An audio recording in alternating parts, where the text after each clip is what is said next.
साहिब बंदगी सतनाम। तो आज परमात्मा की अपार कृपा से सीतापुर में मूल ज्ञान का प्रचार प्रसार होने जा रहा है। बहुत बड़े भाग होते हैं उन जीवों के जो अपने पूरे जीवन काल में एक बार भी इस मूल ज्ञान को सुन पाते हैं, और उससे बड़े भाग होते हैं उन जीवों के जो इस ज्ञान को थोड़ा सा भी समझ पाते हैं। क्योंकि सुनना आसान है, आए बैठे 1 घंटा 2 घंटा बैठ के चल के सुन के चले गए, लेकिन इसकी गहराई में जाना, इस बात को समझना, ये उसी की किस्मत में लिखा होता है जिस पर मालिक ने दया की होती है। अगर परमात्मा की दया नहीं है तो तुम सारी उम्र भी सत्संग सुनते रहोगे, तुम्हें समझ में ही नहीं आएगा बताया क्या जा रहा है। ये तो बंदी छोड़ की कृपा है, मालिक की दया है कि तुम एक एक बात को समझ पाओ। तो अरदास यही करेंगे मालिक से कि मेरी हर बात को आप समझ पाएं और अपने जीवन के मुख्य उद्देश्य को समझ पाएं। क्योंकि आपको पता है कि जहां हम रह रहे हैं वो देश बहुत खतरनाक है। ऐसा देश है कि जहां पर एक पल का भरोसा नहीं है कि कब क्या हो जाए। घर से निकलोगे जॉब के लिए, पढ़ाई के लिए, नौकरी के लिए, बिजनेस के लिए, शाम तक वापस आओगे या नहीं इसकी कोई गारंटी नहीं है। पता नहीं कौन से चौक पे, कौन से नुक्कड़ पे, कौन सी रोड पे एक्सीडेंट हो जाए और वहीं पे बिखरे पड़े मिलो तुम। यानी एक भी पल का भरोसा नहीं है कि इस माया की नगरी में क्या हो जाए, कोई गारंटी नहीं है, ना चेले की ना गुरुओं की। कोई ये ना सोचे कि केवल चेले की गारंटी नहीं है। यहां बड़े बड़े गुरुओं के एक्सीडेंट हो गए, चिथड़े उड़ गए, उनके हालत खराब हो गई। अरे चेला मरे समझ में आता है, लेकिन गुरु मरे जो सारी उम्र परमात्मा परमात्मा कर रहा है, तब तो काम खराब है ना भाई, तब तो काम खराब है। यानी कि यहां पर किसी को बख्शा नहीं जाएगा। यहां ना राजा बचेगा, ना रंक बचेगा, और ना ही फकीर बचेगा। ये सब मारे जाएंगे। लेकिन मरने मरने में फर्क होगा। अब उस फर्क में क्या भेद है आज उसको समझेंगे। साहिब समझा भी रहे, आए हैं तो जाएंगे राजा रंक फकीर, और एक सिंहासन चढ़ चले एक बंधे जंजीर। तो आज हम ये देखेंगे कि हम सिंहासन पे बैठ के जाएंगे या जंजीरों में बंध के जाएंगे। ये हमें देखना है, हमें नहीं बताएगा कोई और, हमें खुद समझना पड़ेगा। तो आज का सत्संग शुरू करने से पहले मालिक के नाम पे जयकारा लगाएंगे और फिर सत्संग शुरू करेंगे। बोलिए परमपिता परमात्मा की, सदगुरु बंदी छोड़ कबीर साहिब की, सभी संतों की, सभी भक्तों की, सत्संग कराने वालों की, इस गांव नगर बस्ती की, आज के आनंद की, सकल हंस को बंदगी। साहिब बंदगी सतनाम। तो साहिब समझा रहे हैं कि भाई जिस नगरी में तुम रह रहे हो, जिस लोक में तुम रह रहे हो, गलती से मत समझ लेना कि ये परमात्मा का लोक है।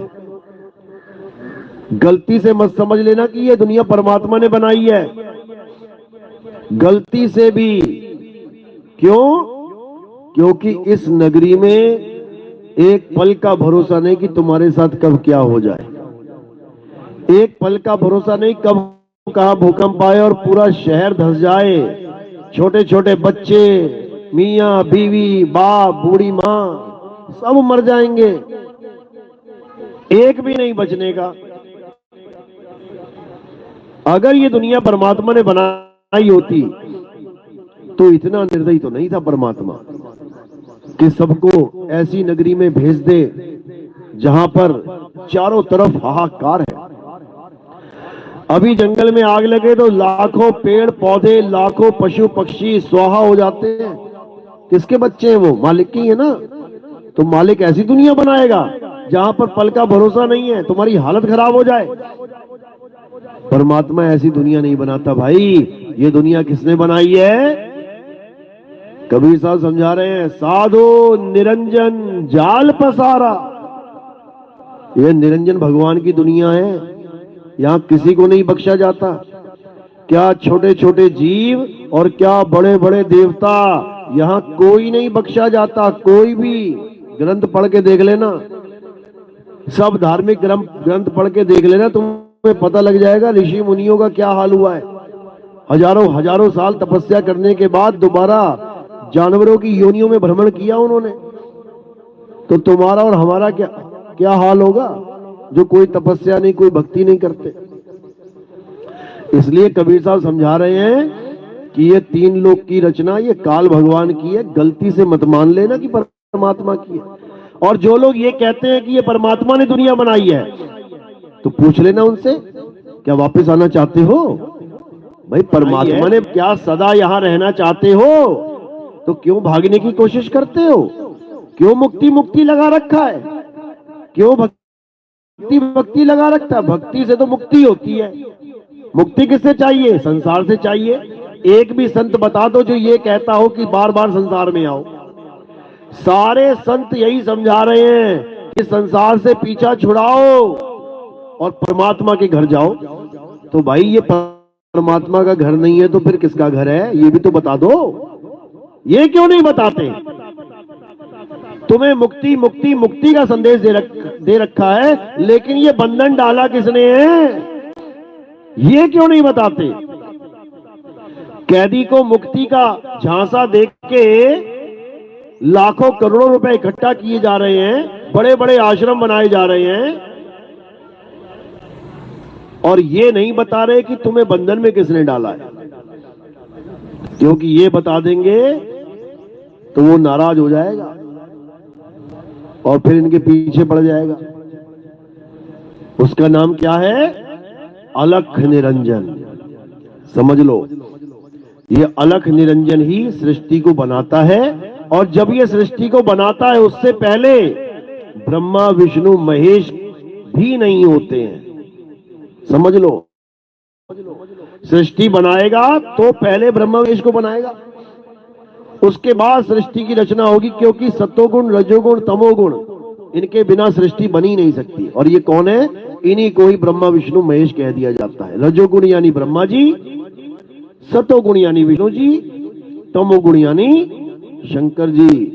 इन तीनों के गुणों के माध्यम से ये सृष्टि बनती है, संसार बनता है।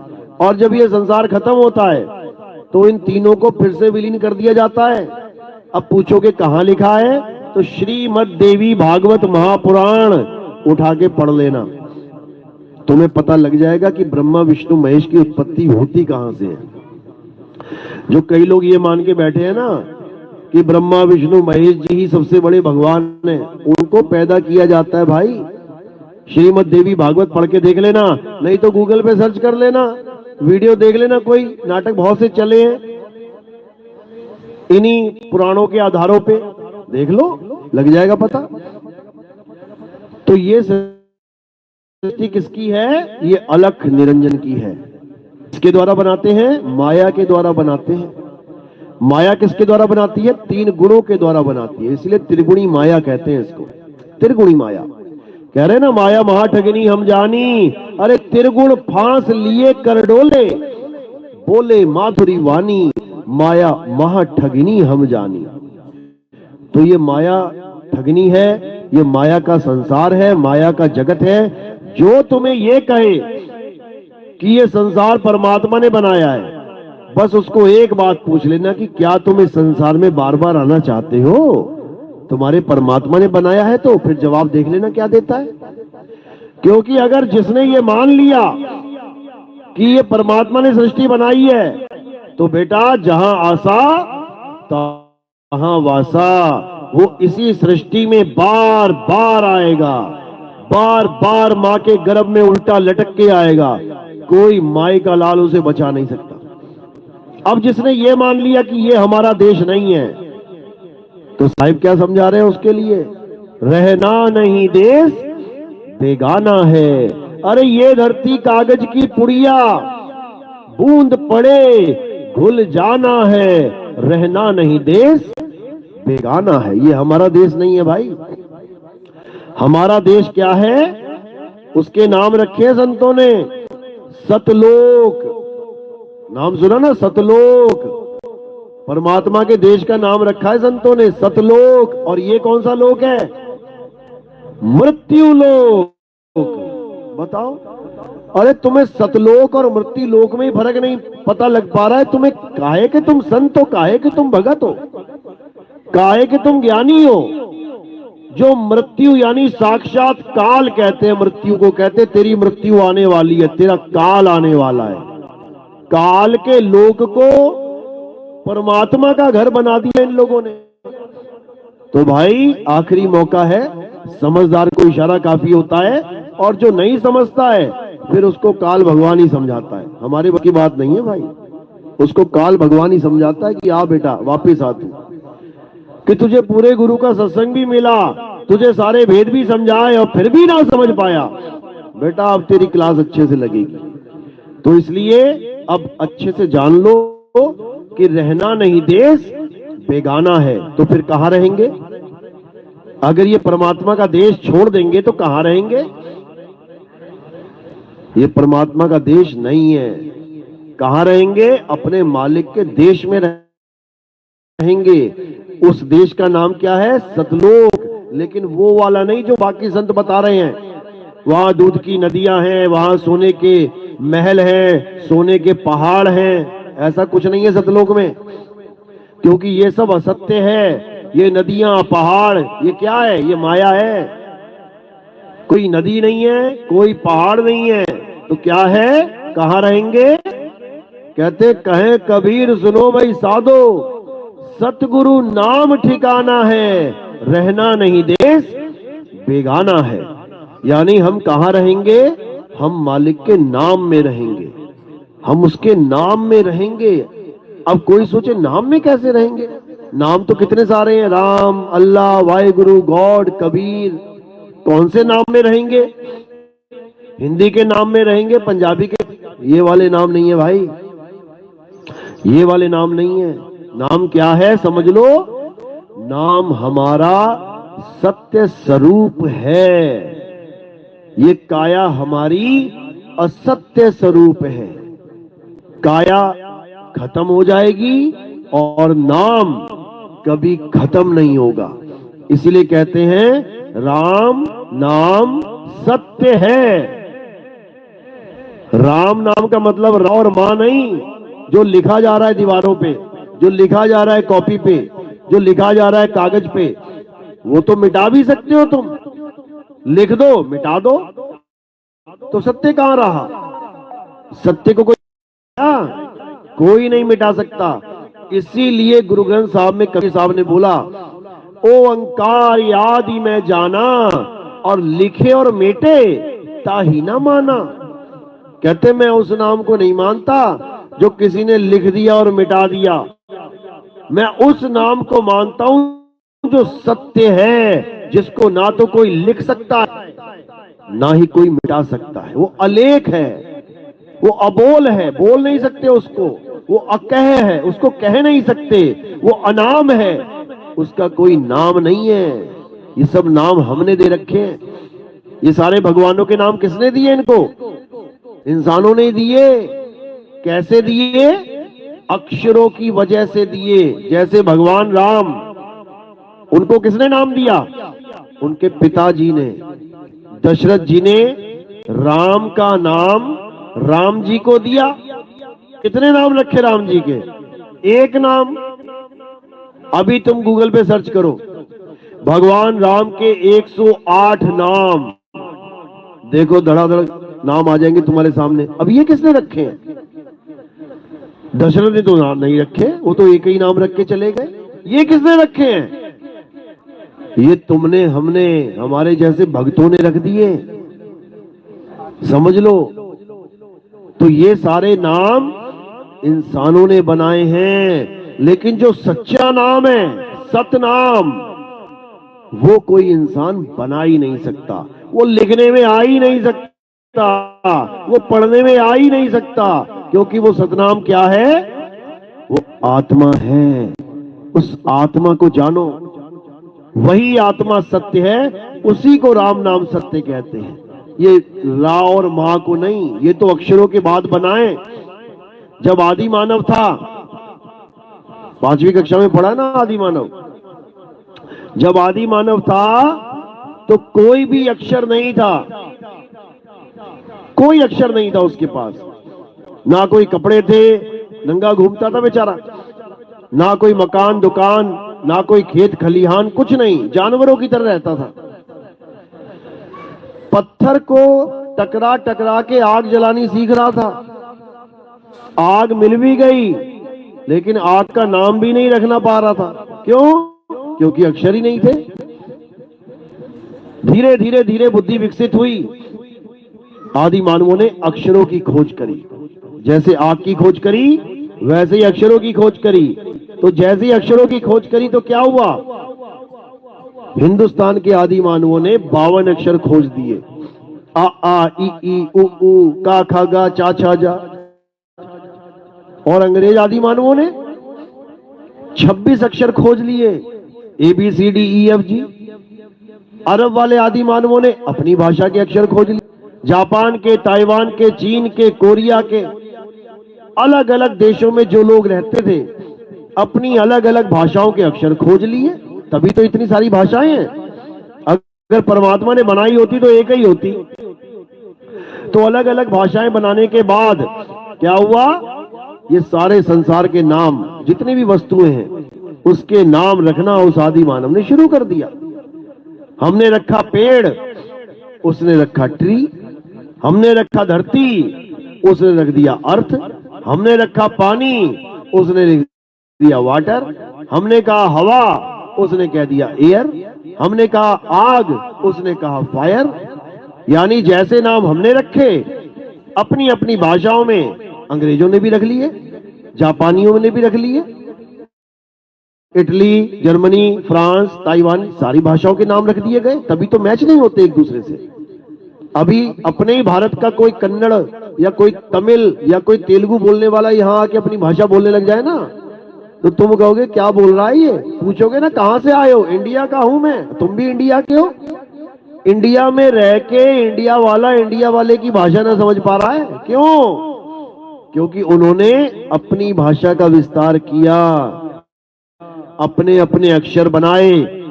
तो यहां तक तो मामला समझ में आता है, अच्छी बात है, अक्षर बना दिए ताकि हमारा जीवन आसान हो जाए। अभी तुमने कोई मसाला लेने जाना हो ना, काली मिर्च लेने जाना हो, दुकान पे जाके अगर इशारे करते रहोगे ना काली मिर्च के, उसे पूरा दिन लग जाएगा समझने में मांग क्या रहा है। लेकिन अक्षर बना दिए तो कितना आसान हो गया। हाँ भैया क्या मिर्च, तो 500 तरह के मसालों में से जाके सीधे काली मिर्च को लेके आ जाएगा। वो कितना आसान हो गया जीवन। तो इसी प्रकार नाना प्रकार के शब्दों का विस्तार हुआ, नाना प्रकार की भाषाओं का विस्तार हुआ। अच्छी बात है, जीवन आसान। मुसलमानों ने रख दिया अल्लाह, ईसाइयों ने रख दिया गॉड, हिंदुओं ने रख दिया परमात्मा, सिखों ने रख दिया सत श्री अकाल। तब भी समझ में आता है कि चलो अपनी अपनी भाषा में जैसे पानी के नाम अलग अलग रख दिए, वैसे भगवानों के नाम अलग अलग रख दिए, कोई बात नहीं। पानी के नाम कितने हैं? जल, वाटर, नीर, तोय, पानी। लेकिन इन नामों में कभी झगड़े तत्वों के अलग अलग नाम है, कोई झगड़ा नहीं है। झगड़ा होता कहां है? जब तत्व का ज्ञान ना हो और केवल नाम के पीछे इंसान पड़ा हो। समझ लो,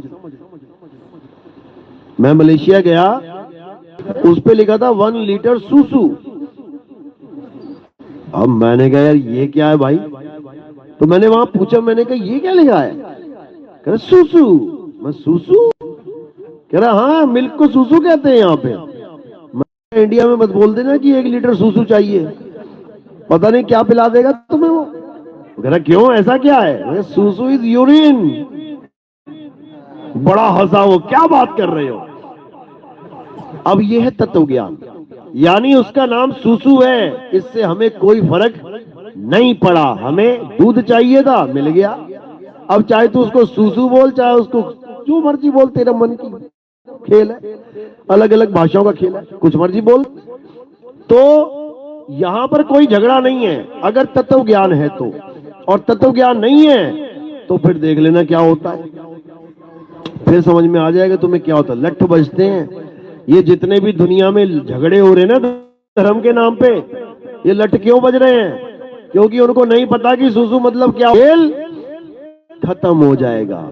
अगर मलेशिया में तुम्हें दूध चाहिए तो सुसु बोल के ही लेना पड़ेगा, और तुम कहो मैं ना बोलूं सुसु तो तुम्हें कभी नहीं मिलेगा दूधू, समझे? बोलना ही पड़ेगा। तो इसी को साहिब बोल रहे हैं कि जब तक तुम तत्व ज्ञान में नहीं आ गए तब तक तुम झगड़े ही करोगे, लड़ोगे, मरोगे, कटोगे, और जिसके नाम पे लड़ रहे हो, झगड़ रहे हो, कट रहे हो, वो कभी नहीं आएगा बचाने। याद रखना, दिखा दो मुझे कभी बचाने आया हो। राम के नाम पे दंगे हुए, अल्लाह के नाम पे दंगे हुए, वाहिगुरु के नाम पे दंगे हो चुके हैं, गॉड के नाम पे दंगे भड़के हुए हैं, लेकिन आज तक ना तो कभी अल्लाह आया बचाने, ना गॉड, ना वाहिगुरु आया। कौन आता है बचाने? एम्बुलेंस आती है 108 नंबर, 108 ही है ना नंबर एम्बुलेंस का, वो आती है 112, वो आती है बचाने। लाशें पड़ी हुई हैं मुसलमानों की, हिंदुओं की, ना अल्लाह आ रहा है कि यार मेरे नाम पे कट गया, चलो मैं कुछ मदद कर दूं इसकी, ना, मतलब ही नहीं।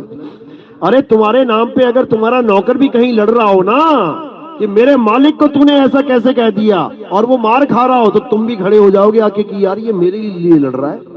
लेकिन एक बार भी राम ना आए, एक बार भी अल्लाह ना आए, एक बार भी वाहिगुरु ना आए, एक बार भी गॉड नहीं आए। क्यों नहीं आए पता है? क्यों नहीं आए?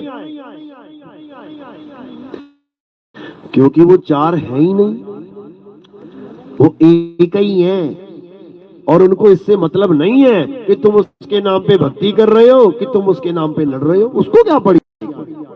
उसने कहा तुम्हें कि लड़ो, उसने नहीं कहा। भाई दिखा दो कहीं लिखा हो कि लड़ो, मरो, कटो। वो तो कह रहा है कि तुम अपने आप को जानो, तुम अपने आप को समझो कि तुम हो क्या। तुम यहां बने बैठे हो, मैं हिंदू, मैं मुसलमान, मैं सिख, मैं ईसाई। कब बोलोगे कि तुम आत्मा हो? बोला कभी आज तक किसी ने? अपनी पहचान बताते हो कैसे? या तो नाम बताते हो, या जात बताते हो, या धर्म बताते हो, और कभी पहचान बताई कभी किसी को अपनी कि तुम कौन हो? तुमसे जैसे ही पूछा जाता है सीधे फटाक से नाम बता देते हो, मेरा नाम राजेश है। तुम्हारा नाम सच में राजेश है क्या? ये किसी ने दिया था? जब तुम पैदा हुए उसके बाद तुम्हें नाम मिला कि पहले नाम लेके आए थे इस दुनिया में? जब तुम पैदा हुए उसके बाद तुम्हें नाम दिया गया, और जो नाम दिया गया वो तुम्हें लेना पड़ गया। कई बार बच्चे पता क्या कहते हैं, अरे मेरा ये किसने नाम रख दिया इतना गंदा सा, बच्चे चढ़ाते हैं मुझे। समझ रहे हो? इतना बेकार नाम किसने रख दिया मेरा? उसको पसंद ही नहीं आ रहा है। तो फिर यानी ये नाम थोपे गए हैं तुम्हारे ऊपर, रटवाए गए हैं बचपन में, बार बार पूछ पूछ के। What is your name? My name is Sandeep. What is your name? My name is रघुवीर। What is your name? My name is Sheela.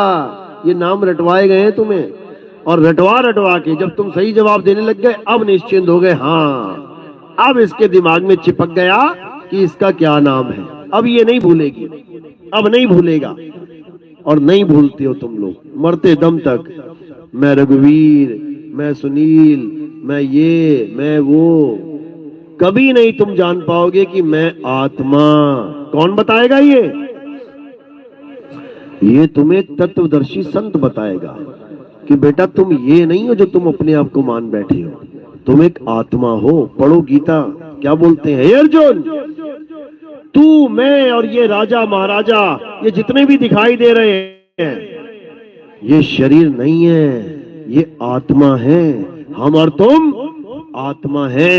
ये शरीर तो नाशवान कपड़े हैं, कुछ समय के लिए मैंने पहन लिए, कुछ समय के लिए तूने पहन लिए, कुछ समय के लिए इन राजा महाराजाओं ने पहन लिए। इन कपड़ों का तो नाश होगा, लेकिन आत्मा का कभी नाश नहीं होगा। इस आत्मा को जान। आज इंसान बने बैठे हो, इसलिए लग रहा है कि मैं तो आदमी हूं, इंसान हूं। कल को छिपकली बना देगा, फिर पूंछ तोड़ तोड़ के भागते फिरोगे। देखा ना छिपकली की पूंछ टूटती है कैसे नाचती है, ऐसे नचाता है, ये काल का खेल है सारा। अभी जो तुम मान के बैठे हो कि हम तो ऐसे ही रहेंगे, ये कुछ समय के लिए सपना है, ये कुछ देर के लिए। उसके बाद सिर पे 2 सींग आ जाएंगे और पीछे एक पूंछ लग जाएगी और गली गली में भटकते फिरोगे। देख लो जाके गलियों में 2 सींग वाले और 1 पूंछ वाले कितने मिल जाएंगे।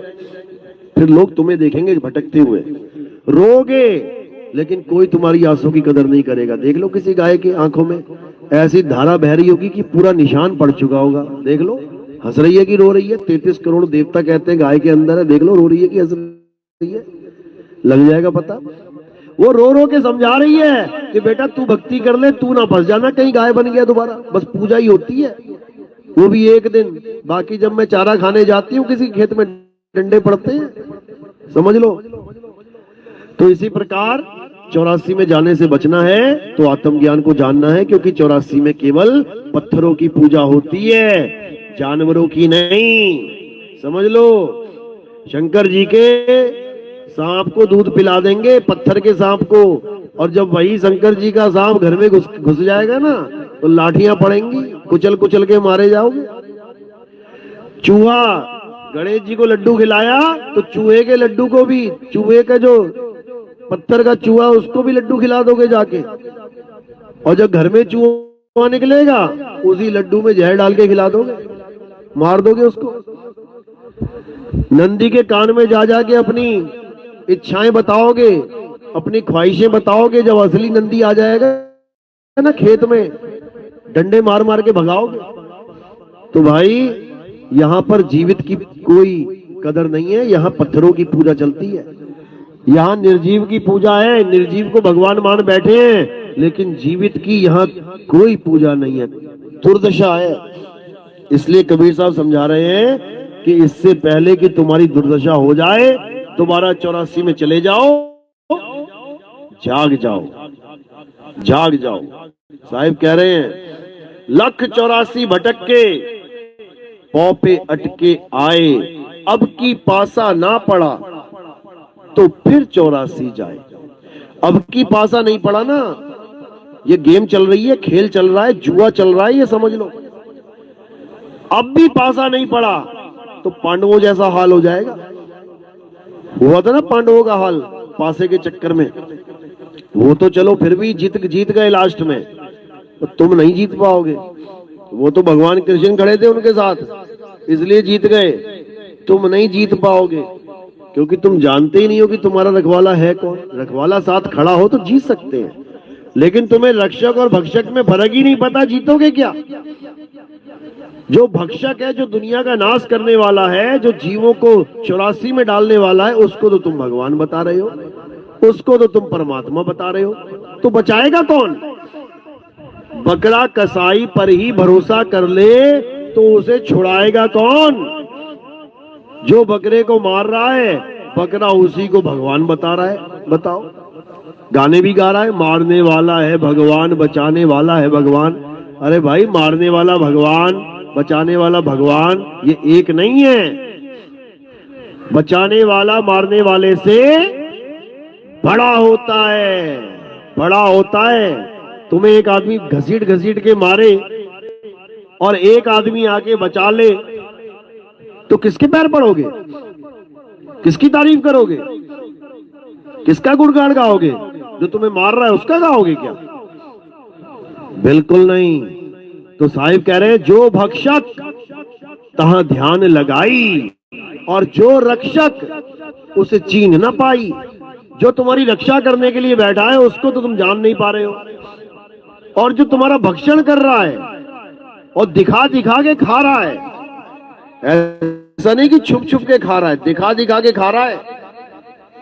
विराट रूप देखो जरा, अर्जुन के सामने पूरा विराट रूप आया, पूरी दुनिया के जीव उसके मुंह में जाने लग गए। सारे देवी देवता गण गंधर्व ऋषि मुनि सारे उसके मुंह में जा रहे हैं। कौरवों की सेना उसके मुंह में जा रही है, पांडवों की सेना भी उसके मुंह में जा रही है। और अर्जुन कह रहा है, महाराज आप कौरवों की सेना को तो खा रहे हो, हमारे भी बड़े बड़े योद्धा आपके मुंह में जा रहे हैं, हमारे पक्ष के भी। तो बताओ, किसी को नहीं छोड़ रहे भाई। कम से कम धर्म के रक्षा के लिए आए हो तो धार्मिक लोगों की भी तो रक्षा कर लो, उनको क्यों चट कर रहे हो? कोई नहीं समझ पा रहा है, क्यों? उसी को भगवान मान लिया है। 11वां अध्याय 32वां श्लोक पढ़ो, वो बता रहे हैं अपने आप के बारे में। अर्जुन पूछ रहा है आप कौन हो? तो वो क्या कह रहे हैं? सारी दुनिया का नाश करने वाला मैं काल हूं, किसी को न बख्शूंगा, एक भी नहीं बख्श सकते।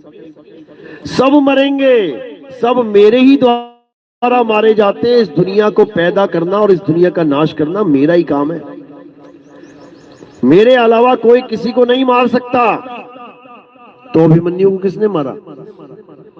किसने मारा अभिमन्यु को? उसी ने मारा, उसी ने मारा। समझ लो, सारी सेनाओं को उसी ने मारा, सारे ऋषि मुनियों को उसी ने मारा। वो सबको मारता, उसका काम ही मारना है, उसका नाम ही काल है। अखबारें भरी पड़ी है, जाके देख लो। बच्चों की स्कूल की बस जा रही थी, एक्सीडेंट हो गया, 40 बच्चे काल के गाल में चले गए। कौन है ये काल? कितना बड़ा है इसका गाल? ये होता गाल, ये गाल कितना बड़ा होगा उसका गाल, सोच सकते हो? 4 foot, 5 foot, 100 foot, 200 foot, 1000 foot, lakh foot. उसके गाल के अंदर तीनों लोक हैं, अभी तुम्हें नहीं पता। उसके गाल के अंदर तीनों लोक हैं, समझ लो। साहिब समझा भी रहे हैं। अरे झूठे सुख को सुख कहे, मान रहा मनमोद, और जगत चबैना काल का, कुछ मुख में कुछ गोद। कहते हैं जगत चबैना काल का, ये किसी को नहीं बख्शने वाला, ये सबकी हालत खराब करेगा। बचेगा कौन? अरे बचना चाहो काल जाल से तो चीनो शब्द हमारा, और कहे कबीर अमर कर राखूं जो निज होए हमारा। कहते जो मेरा हो गया, जिसने मेरे शब्द को पहचान लिया, उसको मैं अमर कर दूंगा। अमर का मतलब ये नहीं कि तुम्हारी काया नहीं मरेगी, तुम्हें कोई गोली मारेगा तो गोली नहीं लगेगी, ऐसा नहीं है। काया तो सबकी जाएगी। कृष्ण जी की नहीं बची, उनके पैर में तीर लग गया तो उनकी भी काया गई। राम जी की नहीं बची, नदी में जाके जल समाधि ली, उनका भी शरीर चला गया। किसी का शरीर नहीं बचने वाला, समझ लो। तो अमर कौन होगा? अमर वो होगा जो पहले से अमर है। कौन अमर है? ईश्वर अंश जीव अविनाशी। ये जीव अमर है, लेकिन ये भूल गया अपनी अमरता को, जैसे हनुमान जी भूल गए थे अपनी शक्तियों को। पता है ना, हनुमान जी अपनी शक्तियों को भूल गए थे, दोबारा याद कराई गई उनको उनकी शक्तियां, तब जाके सारे काम किए उन्होंने। इसी प्रकार हम भी भूल गए हैं कि हम अमर हैं। अभी किसी से पूछो तुम अमर हो क्या, कहेगा अरे भैया अमर नहीं है हम, भगवान के सिवा कोई अमर नहीं है, यही बोलोगे। अभी कोई पूछे क्या तुम मरोगे क्या, हाँ हाँ हम तो मर जाएंगे भाई एक दिन। तुम चाह के भी नहीं मर सकते, क्योंकि तुम अमर अविनाशी हो, लेकिन तुम भूल गए हो कि तुम अमर हो। इसलिए तुम्हें 24 घंटे यही डर सताता है कि आज मरा, आज मरा, आज मरा। कोई नहीं मर सकता, मर ही नहीं सकता। अमर क्या मरेगा? तो मरता कौन है? हे अर्जुन, ये शरीर मरते हैं। शरीर के मारे जाने पर भी ये आत्मा कभी नहीं मरती।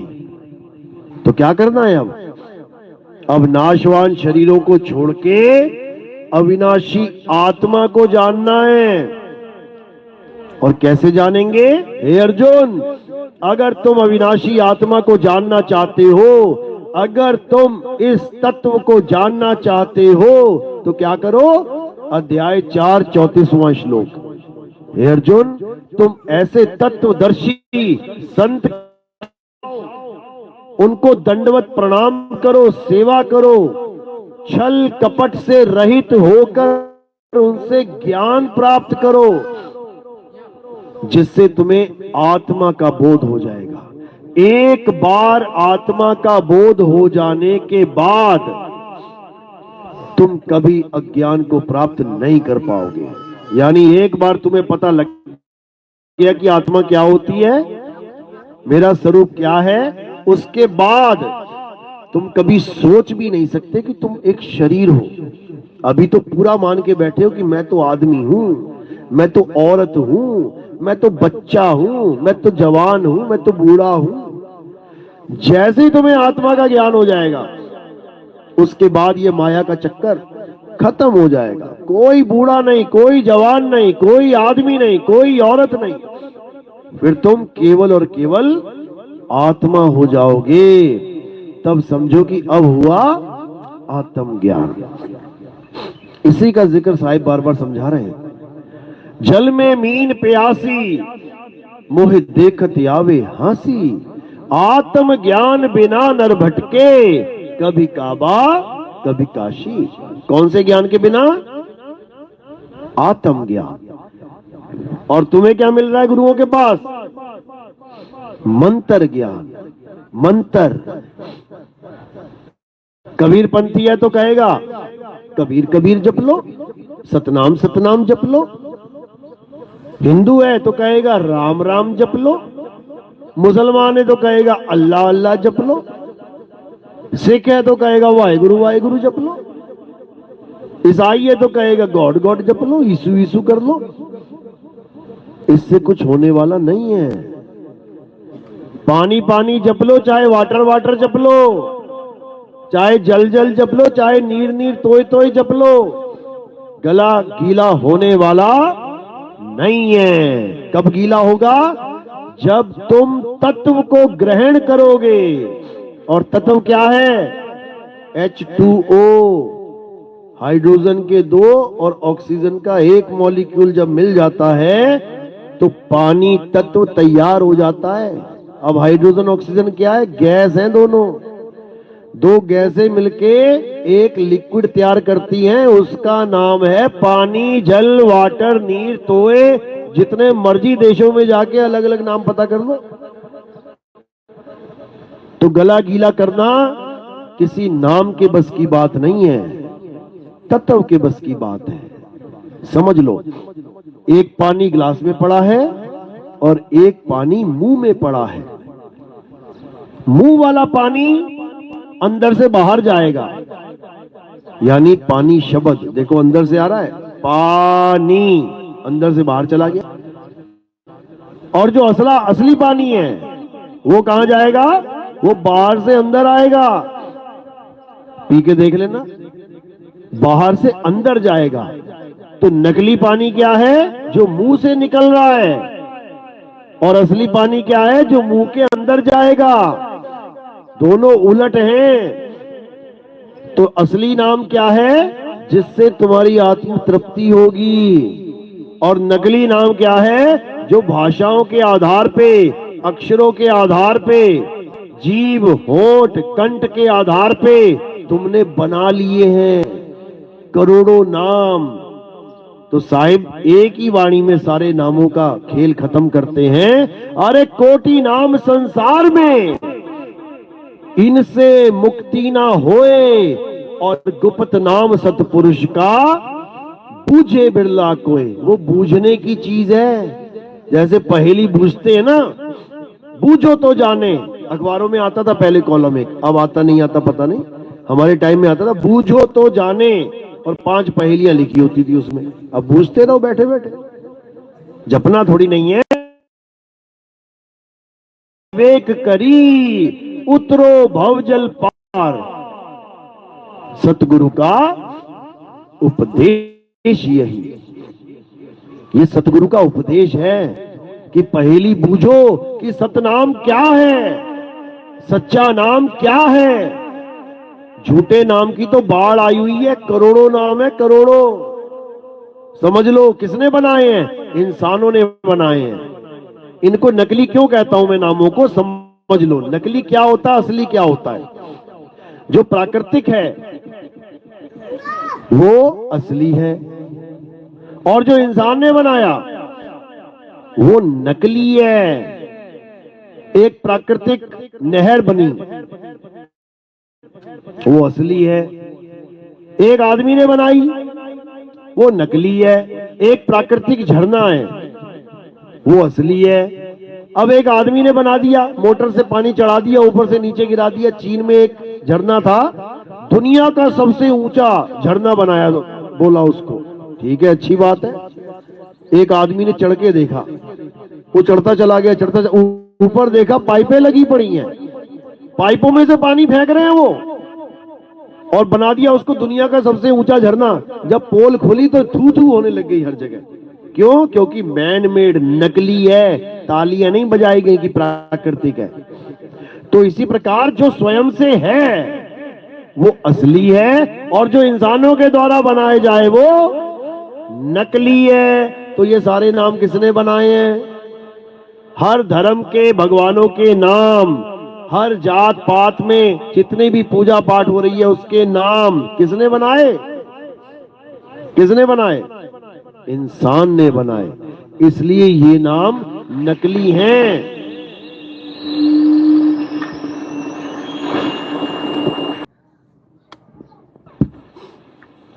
किसी धर्म के खिलाफ नहीं बोल रहा मैं, किसी धर्म के खास नामों के बारे में नहीं बात कर रहा हूं मैं, या किसी विशेष धर्म की बुराई नहीं कर रहा मैं, सबकी बात कर रहा हूं मैं, सबकी। ये सारे नाम इंसानों के द्वारा बनाए गए। नहीं तो प्रूफ कर दो कि परमात्मा ने बनाए नाम। परमात्मा ने इंसान बनाया, मान सकते हैं कि चलो ठीक है, हालांकि इंसान भी किसी परमात्मा ने नहीं बनाया, भूल जाओ। इंसान भी एक चोला ही है, इंसान भी एक कैद है, ये शरीर है, पिंजड़ा है। ये बनाने वाला परमात्मा नहीं है। परमात्मा तो पिंजड़े से आजाद करने वाला बंदी छोड़ है, बंदी छोड़ है। वो पिंजड़े नहीं बनाता अपने बच्चों के रहने के लिए, शरीरों के पिंजड़े, कि पल का भरोसा नहीं, कब गर्दन कट जाए, कब हाथ कट जाए, कब पैर कट जाए, ऐसे पिंजड़े नहीं बनाता वो। कौन बनाता है? अरे 5, 25, 3 का पिंजड़ा, और वाह में तुमको राखे हो, तुमको बिसर गई सुध घर की, ये महिमा अपनी भाखे हो। कौन भाग रहा है महिमा अपनी? तुमसे पिंजड़ों की पूजा कौन करवा रहा है? यही निरंजन है, यही कली काल है। और ये कली काल कहां रहता है? ये तुम्हारे अंदर बैठा हुआ है, तुम्हारे सबके अंदर बैठा हुआ है। वो वही अंदर से आदेश देता है, आज सोमवार है, चल शंकर जी के मंदिर, आज मंगलवार है, चल हनुमान जी के मंदिर, आज जुम्मा है, चल मस्जिद जाके आ, आज फलाना है, आज ठिकाना है। देख लो कहां कहां भाग रही दुनिया। ये कौन हुक्म दे रहा है? यही कली काल है, अंदर बैठा हुआ है। ये कली काल सारी दुनिया के लोगों को हुक्म देता है। और कहां बैठा है? यहां बैठा है, दोनों आंखों के बीच में। इसीलिए इस चक्र का नाम क्या है? आज्ञा चक्र। यहीं से बैठ के आज्ञा देता है सबको, और उसकी आज्ञा सब मानते हैं, सब के सब। क्या ब्रह्मा, क्या विष्णु, क्या महेश, क्या गौरी, क्या गणेश, क्या हिंदू, क्या मुसलमान, क्या सिख, क्या ईसाई, सब। तुम कहोगे मैं तो नहीं मानता। अच्छा जी, तुम्हें सुबह कोई उठाए, उठ जा बेटा, मम्मी ने उठाया, भाई ने उठाया, तब तक नहीं उठोगे जब तक मन नहीं करेगा। जब मन का आदेश हो जाएगा उठ जा, तब 1 मिनट में उठ जाओगे। और अगर मन कर रहा है ना कि नहीं उठूंगा, तो कह के थक जाएंगे, नहीं उठेगा। बाथरूम में गए नहाने के लिए, जो साबुन लगाया ना, किसकी आज्ञा से लेके आए थे? 100 साबुन थे दुकान में, लेकिन तुम कौन सा लेके आए? जो तुम्हारे मन को पसंद है। ये मन ही है कली काल भगवान। नहा धो के बाहर आए, अलमारी खोली, 50 कपड़े पड़े हैं अंदर, 50 साड़ियां पड़ी हैं। कौन सी उठाई? जो तुम्हारे मन को पसंद आई कि आज ये पहनते हैं। मन का ही आदेश माना तुमने।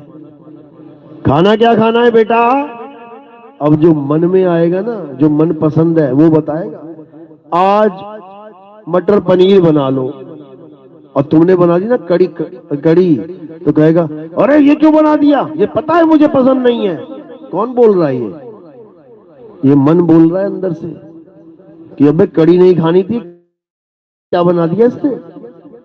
हर चीज मन पसंद, हर चीज पसंद, मन पसंद। ये मन है कौन? कबीर साहब समझा रहे हैं, अरे मन के मते ना चालिए, मन है पक्का दूत। ये दूत है, ये काल दूत है, ये काल भगवान है। ये तुम्हारी जीवन का सत्यानाश करने के लिए बैठा है तुम्हारे अंदर। और ये तुम्हारे सारे रिश्ते नाते, भाई बहन, माँ बाप, ये केवल तब तक है जब तक तुम्हारे मन को ये रिश्ते भा रहे हैं। जहां थोड़ा सा जहर पड़ गया बीच में, भाई ने थोड़ा सा कटु वचन बोल दिया और तुम्हारे मन को अच्छा नहीं लगा, तो फिर कोई भाई वाई नहीं है। फिर तो लठ बजेंगे वहां पे। बाप बेटे में प्रेम है तो ठीक है, अच्छी बात है, एक दूसरे का कहा मान रहे, अच्छी बात है। बीच में हल्की सी दरार आ गई ना, मन को पसंद नहीं आई कोई बात, तो बाप बेटे में जूत बज जाते हैं, फिर लठ बज जाते हैं। देख लो अखबारें भरी पड़ी, पिता ने पुत्र का कत्ल कर दिया, पुत्र ने पिता का कत्ल कर दिया। देख लो जाके कोर्ट कचहरी में घुमाना, एक बार लग जाएगा पता। तो कौन करवा रहा है ये कत्ल? मन करवा रहा है। ये मन ही है जो हर काम करवा रहा है, अच्छा भी बुरा भी, क्योंकि इसके पास दो तरह के जाल हैं, एक पाप और एक पुण्य का जाल। तो साहिब फिर समझा रहे हैं, अरे पाप पुण्य ये दोनों बेड़ी, एक लोहे एक कंचन केरी। ये क्या करवाता है? ये पाप और पुण्य ही करवाता है सारी उम्र। ये कभी आत्मा का ज्ञान नहीं होने देता। आत्मा के ज्ञान की बात जब आती है तो क्या कहता है? अरे छोड़, आत्मा वात्मा क्या होती है आत्मा, मंदिर चल, देख लड्डू मिलेगा, प्रसाद मिलेगा, बढ़िया मन्नत मांग लिए पूरी हो जाएगी, क्या क्या लेना आत्मा से। अरे आत्मा है तभी मन्नत मांगने जा रहे हो, आत्मा है तभी मंदिर जा रहे हो, आत्मा है तभी मस्जिद जा रहे हो, आत्मा है तभी गुरुद्वारे चर्च जा रहे हो, आत्मा है तभी खा पी रहे हो। और आत्मा ने शरीर को छोड़ दिया ना, तो कुछ ना निकलेगा मुंह से, ना अल्लाहू अकबर, ना जय श्री राम, ना हालेलुया, ना सत श्री अकाल, सब ठंडे पड़ जाएंगे। तो जो कुछ भी है वो आत्मा के द्वारा है। इसलिए कबीर साहब कह रहे हैं, जब लगना चीनोगे आत्म, तब लगना मिली है परमात्म। आत्म चीने परमात्म चीने, संत कहावे सोए, और यह भेद काया से न्यारा, बूझे बिरला कोई। ये भेद काया से न्यारा यानी देह से परे विदेह का भेद है। ये विदेह, अरे शब्द शब्द सब कोई कहे, वह तो शब्द विदेह, और जीबा पे आवे नहीं, निरख परख कर ले। ये जीभ पे आने वाले नाम नहीं है कि राम, श्याम, अल्लाह, वाहिगुरु, गॉड, ये वो नाम नहीं है भाई। ये नाम तो तुम्हारे मन की उपज है। हनुमान जी का एक नाम रखा था उनके पिताजी ने, माताजी ने। अभी नेट पे सर्च करो हनुमान जी के 108 नाम, देखो दरादर कैसे नाम आ जाएंगे। किसने रखे ये नाम? अब ये नाम जप जप के थोड़ी नहीं मुक्ति मिलेगी।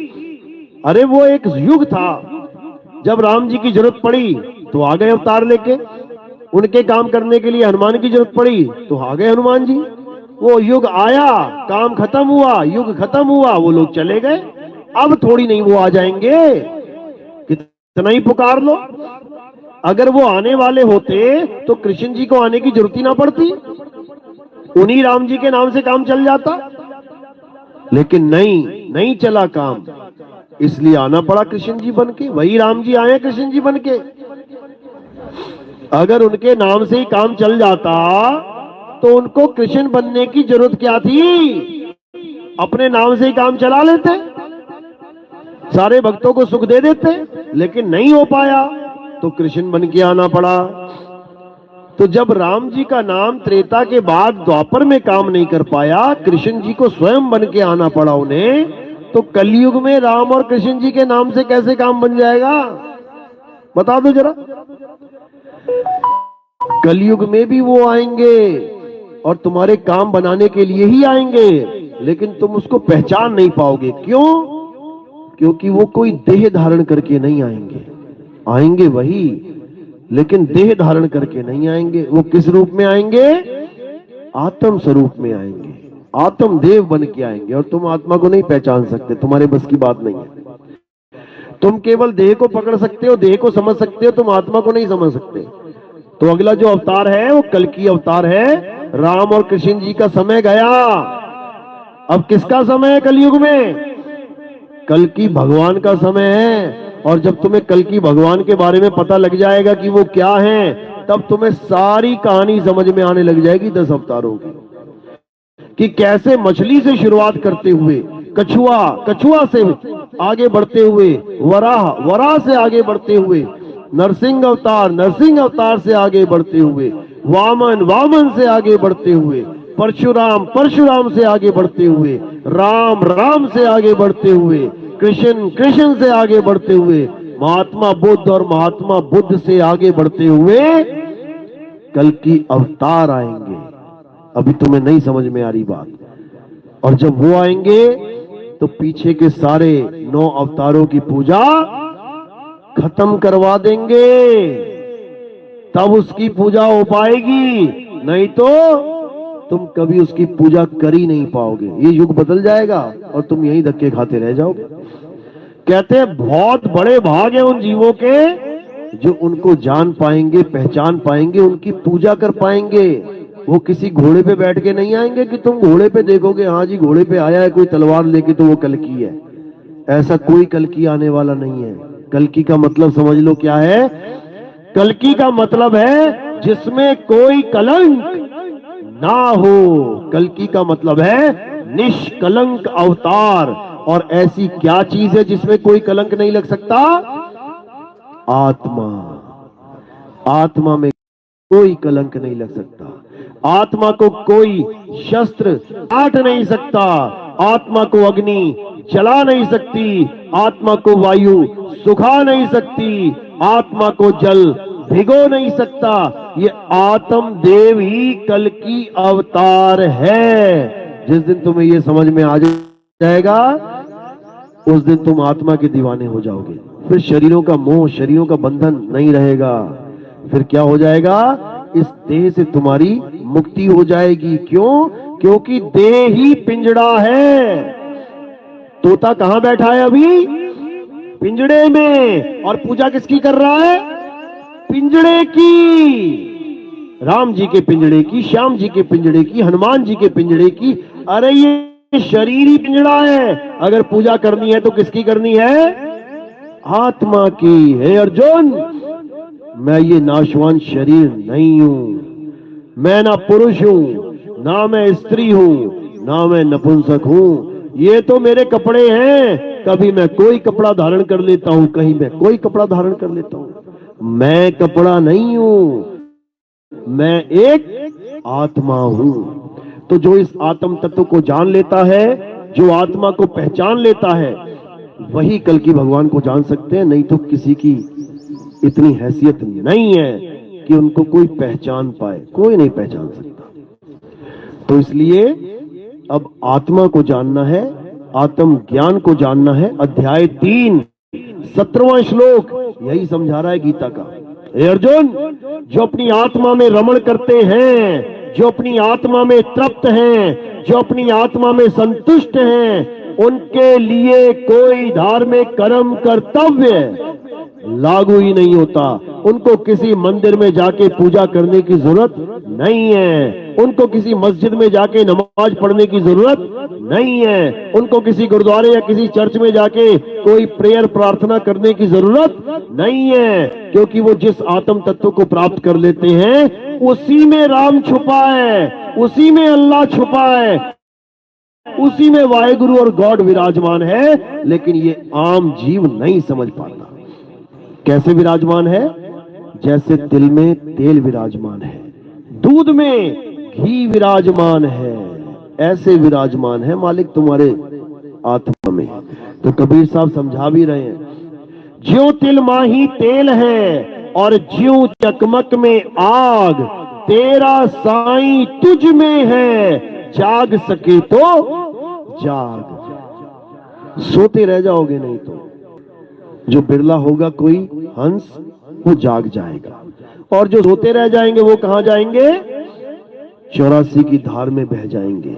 इसी दुनिया में नाली के कीड़े, गटर के कीड़े, कुत्ते, बिल्ली, सुअर, देखो कैसे गंदगी खा रहे हैं। परमात्मा का जीव है, गंदगी खा रहा है। सोचो कौन खिला रहा है इसको ये गंदगी? ये शातिर है भाई, बहुत शातिर है। चलो आज का सत्संग यही समाप्त करते हैं। अब आरती का समय है, आरती के बाद नाम दीक्षा होगी। नाम दीक्षा के लिए हाथ खड़े करो जो पहली दीक्षा लेने आए हैं। पहली दीक्षा लेने जो आए हैं हाथ खड़ा करो। प्रथम दीक्षा। जो दूसरी दीक्षा लेने आए हैं वो हाथ खड़ा करो, जिनको पहले मिल चुकी है 6 महीने पहले। चलो दीक्षा होगी आरती के बाद, आरती चलो। तो आज का सत्संग ही समाप्त करते हैं। बोलिए परमपिता परमात्मा की, सदगुरु बंदी छोड़ कबीर साहिब की, सभी संतों की, सभी भक्तों की, आज के आनंद की, सकल हंस को बंदगी। साहिब बंदगी। सतनाम सतनाम।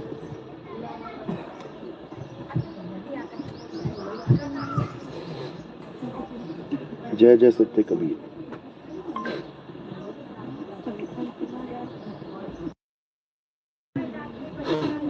और अब दोपहर के बाद प्रोग्राम कन्नौज में है। जो भी कन्नौज में आना चाहते हैं वो कन्नौज पहुंचे या मुझे संपर्क करें एड्रेस के लिए। साहिब बंदगी सतनाम। हमारे यहाँ आरती होती है आत्मदेव की। कैसे करते हैं आरती? एक एक करके आएंगे, थोड़े से फूल उठाने हैं, इतने से मेरे सिर के ऊपर रखने हैं। आपने सिर के ऊपर क्यों रखते हैं? क्योंकि पैर से लेके, पैर के अंगूठे से लेके काया कहां तक है? सिर की चोटी तक। तो इन फूलों को काया से परे रखा जाता है, यानी शरीर से परे ये आत्मदेव को समर्पित हो जाते हैं।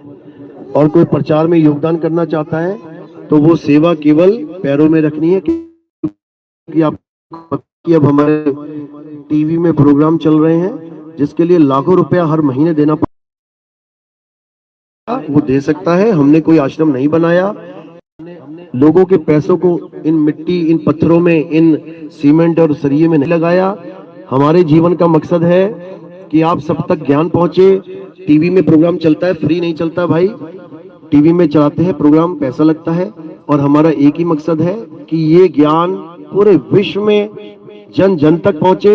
और आपका जितना भी ये पैसा है जो सेवा में आता है, ये लोगों के कल्याण के लिए, पूरे विश्व के कल्याण के लिए समर्पित हो। हमारी यही दुआ है मालिक से कि ऐसे ही आप सेवा करें और ये सेवा आप ही लोगों के भाइयों के लिए इस्तेमाल होती रहे। साहिब बंदगी सतनाम। अब आरती होगी, एक एक करके आरती करना है, भीड़ नहीं करना बिल्कुल।